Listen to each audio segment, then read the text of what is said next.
Fala pessoal, eu sou Alexandre Ambrosinho e bem-vindos ao canal Apolo Fisioterapia. Nesse vídeo nós vamos abordar um pouquinho sobre a mobilização passiva de um paciente crítico. Se você quer aprender um pouco mais sobre isso, fica até o final desse vídeo. Aproveita e peço para vocês, curtem o nosso vídeo, se inscreve no canal e aperte o sininho para receber notificações de que novos vídeos estão aqui no canal Apolo Fisioterapia.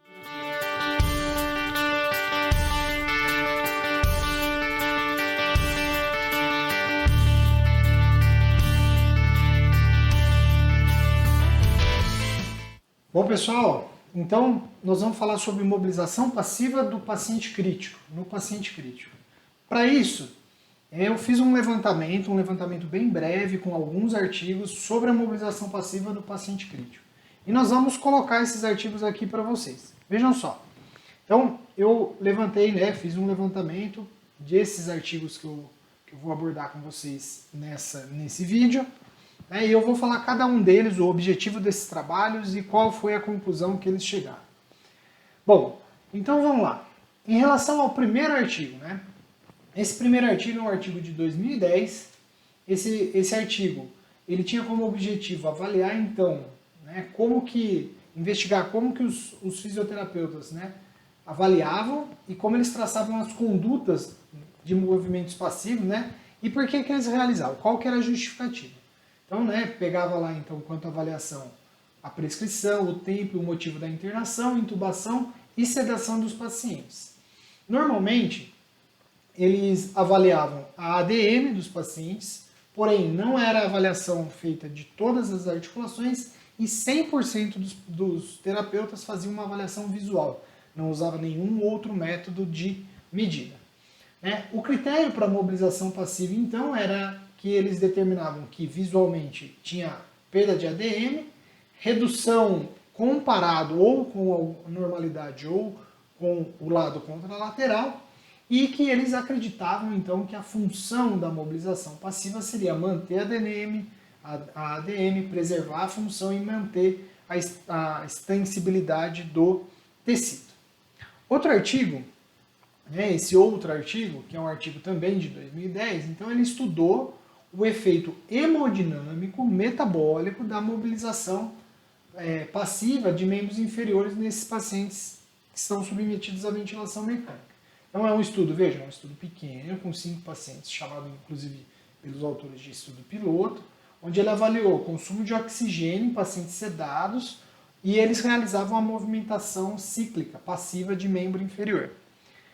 O movimento era então um movimento de flexo, extensão de quadril e joelho, e esse movimento era realizado por 10 minutos, 30 repetições por minuto, era a cadência, o ritmo que era feito. E eles chegaram à conclusão de que o consumo de oxigênio aumentava e a saturação venosa de oxigênio, que é indicativo da utilização de oxigênio periférico, diminuía. O próximo artigo é um artigo agora de 2012, onde ele avaliou também a resposta hemodinâmica aguda da mobilização passiva nos pacientes que estão em ventilação mecânica. Vejam que aqui o movimento era um tempo menor de mobilização, mas tinham movimentos também de membro superior, não só de inferior. O movimento era bilateral e também fazia em torno de 30 movimentos por minuto. Eles estudaram diversas variáveis hemodinâmicas e cardíacas e encontraram diferença significativa na frequência cardíaca, no débito cardíaco e no consumo muscular de oxigênio. E essa diferença, esse resultado, eles atribuem na sua discussão, na discussão do artigo, a que existem mecanorreceptores ou metaboloreceptores que podem ser responsáveis por essas respostas. E uma coisa que os próprios autores acabaram colocando é que os pacientes aqui eram pacientes de Hansen 4, pacientes que podem ter feito alguma coisa ativa. Então essa resposta pode ter gerado um pouco de viés, essa questão pode ter gerado um pouco de viés.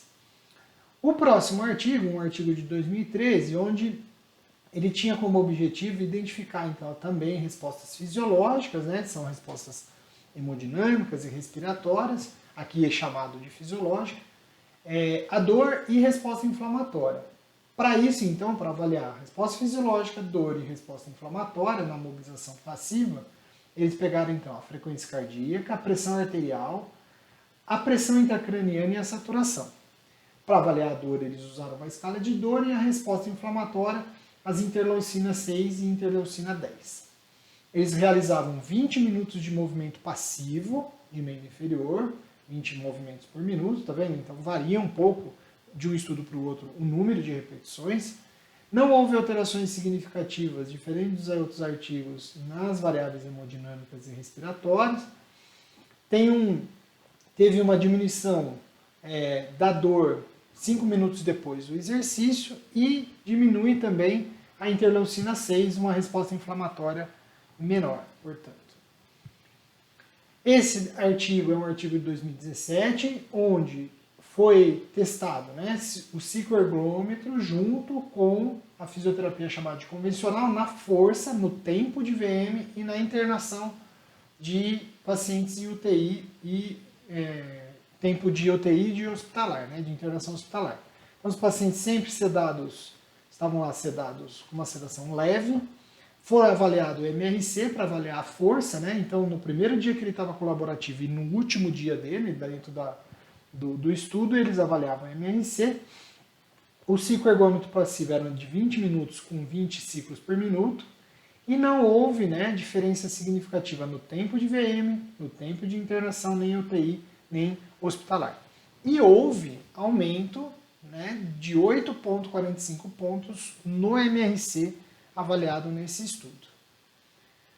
Esse estudo aqui, então, é um artigo agora de 2020, onde queria saber, então, caracterizar, né, o nível de mobilização de pacientes em UTI, validar uma escala de mobilidade em UTI e ver quais seriam as barreiras e os eventos relatados durante essa mobilização. Então, o que eles têm lá de informação? 74% das UTIs a mobilização era definida pela equipe interprofissional ou multidisciplinar.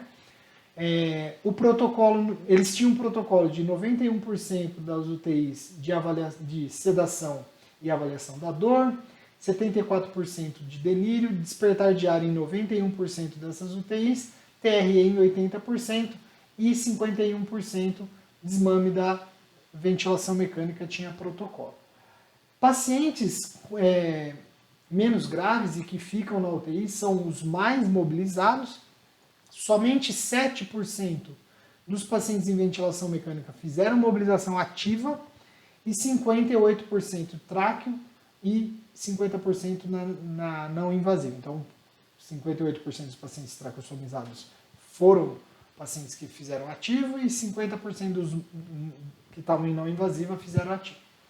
A principal barreira levantada por esses autores era a instabilidade e a sedação, não havendo diferença entre os eventos de mobilização passiva ou ativa. Ou seja, independente do que nós estamos fazendo, se é ativo ou passivo, os eventos não foram diferentes, né? Eventos que pudessem barrar ou que pudessem limitar a ocorrência, né? a realização dessas atividades. Esse daqui comparou então a resposta hemodinâmica, microcirculação de diferentes tipos de pacientes, de exercício em pacientes em ventilação mecânica. Então foram 4 protocolos, onde existia mobilização passiva, cicloergômetro passivo, estimulação elétrica e a estimulação elétrica funcional.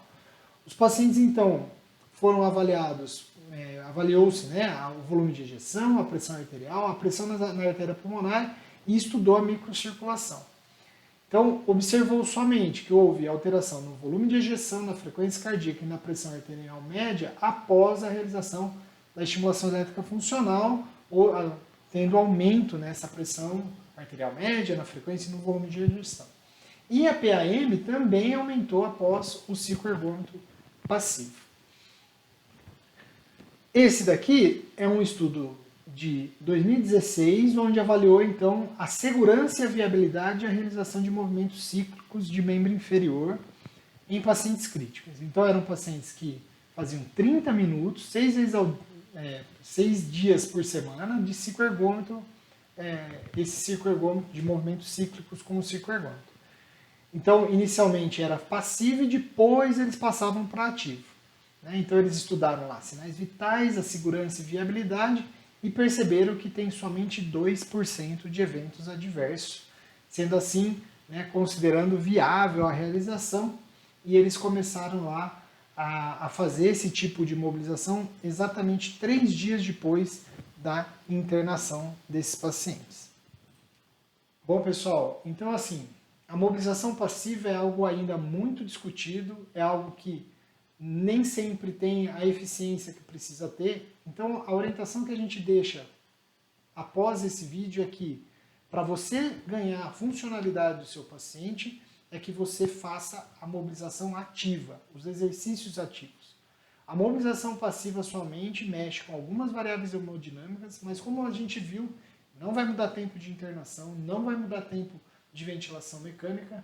Portanto, o que temos que tentar é transformar o mais ativo possível a nossa terapia nesses pacientes críticos, discutir com a equipe o despertar diário, discutir com a equipe a realização de sedação mais leve para que a gente consiga fazer o nosso trabalho junto a esse paciente e reabilitar a função, que é o que é mais importante.